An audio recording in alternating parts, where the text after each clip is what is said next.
मेरठ में हुए सौरभ राजपूत हत्याकांड ने पूरे देश को हिलाकर रख दिया है।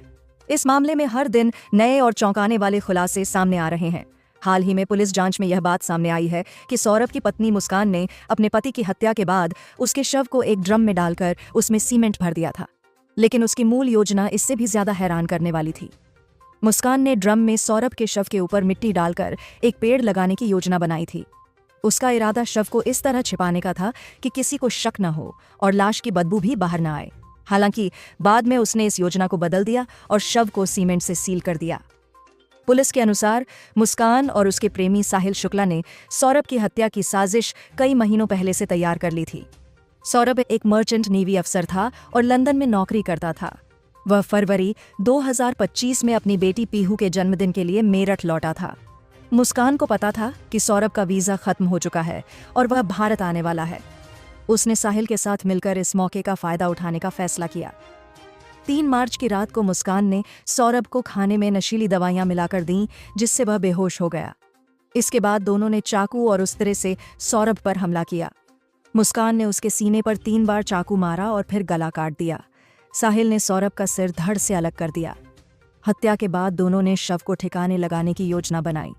मुस्कान ने पहले सोचा कि शव को ड्रम में डालकर उसमें मिट्टी भर दी जाए और ऊपर से एक पेड़ लगा दिया जाए। उसका मानना था कि इससे शव छिप जाएगा और बदबू भी नहीं फैलेगी। साथ ही पेड़ होने की वजह से कोई शक भी नहीं करेगा। लेकिन बाद में उसे लगा कि शव से बदबू आने की संभावना बनी रहेगी, इसलिए उसने अपनी योजना बदली और ड्रम में शव के टुकड़ों को रखकर उसमें सीमेंट का घोल डाल दिया। पुलिस को ड्रम में सौरभ का शव 4 टुकड़ों में मिला, जिसमें सिर, हाथ और पैर अलग अलग थे। शव को ड्रम में फिट करने के लिए उसके पैरों को पीछे मोड़ दिया गया था। इस हत्याकांड की जांच के दौरान पुलिस ने कई हैरान करने वाली बातें उजागर कीं। मुस्कान और साहिल ने हत्या से पहले 8 दिनों तक चाकू चलाने की प्रैक्टिस की थी। मुस्कान ने 22 फरवरी को शारदा रोड से 800 रुपये में 2 चाकू खरीदे थे।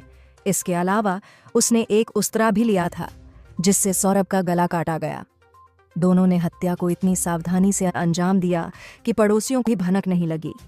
मुस्कान ने लोगों को बताया कि वह और सौरभ बाहर घूमने जा रहे हैं ताकि किसी को शक न हो। हत्या के बाद दोनों हिमाचल प्रदेश के कसोल चले गए और वहां 6 दिन तक रहे। इस दौरान मुस्कान ने सौरभ के फोन से मैसेज भेजकर यह दिखाने की कोशिश की कि वह जिंदा है। पुलिस ने बताया कि मुस्कान की यह योजना फिल्मों से प्रेरित हो सकती थी। कुछ फिल्मों में शव को सीमेंट में दफनाने या छिपाने के तरीके दिखाए गए हैं। मुस्कान ने भी ऐसा ही कुछ करने की सोची, लेकिन पेड़ लगाने का उसका आइडिया बेहद अनोखा और क्रूर था। इस मामले में सौरभ की पोस्टमार्टम रिपोर्ट से उसकी मौत की भयावहता का पता चला। रिपोर्ट में कहा गया कि सौरभ की मौत चाकू के गहरे वार और खून बहने से हुई। उसके दिल पर किए गए वार इतने गहरे थे कि वह तुरंत मर गया। मुस्कान और साहिल को पुलिस ने गिरफ्तार कर लिया है। दोनों से पूछताछ में यह भी पता चला कि वे नशे के आदी थे। हत्या से पहले और बाद में भी दोनों ने नशा किया था। मुस्कान का मकसद सौरभ से छुटकारा पाना था, ताकि वह साहिल के साथ अपनी जिंदगी बिता सके और मुंबई जाकर एक्ट्रेस बनने का सपना पूरा कर सके। इस घटना ने समाज में कई सवाल खड़े कर दिए हैं कि आखिर रिश्तों की नींव इतनी कमजोर क्यों हो गई है। सौरभ की मासूम बेटी पीहू अब अनाथ हो गई है और उसका भविष्य अधर में लटक गया है।